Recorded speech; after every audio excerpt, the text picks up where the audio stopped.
paano kumita ng 5 to 6 digit gamit ang copy and earn system. Make sure na tapusin mo ang video kong ito. I know for sure meron ka nito sa mga requirements. By the way, I am Ronel Miguel from Bohol at isa rin po ako sa admin dito sa OBA at ito ang step by step kung paano ka mag-qualify. Una, kailangan mo muna mag-attend ng free online orientation para mas malaman mo ang legalities, step by step kung paano mo ito i-work out para pumaldo ka and mga benefits.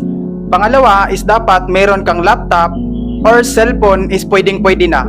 At pangatlo is dapat meron kang stable na internet connection.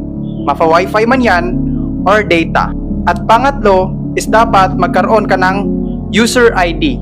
Kasi ang user ID doon na po i-transact at i-monitor lahat ng kita mo. Pwedeng-pwede ka magkaroon ng user ID para pumaldo ka kahit isa kang OFW, empleyado, housewife, estudyante or even tambay. As long as committed ka lang. Kung gusto mo nang magkaroon ng user ID para pumaldo, mag-comment ka ng how, i-heart mo itong video ko at i-follow mo na rin ako para mas madali kitang mapansin at matulungan.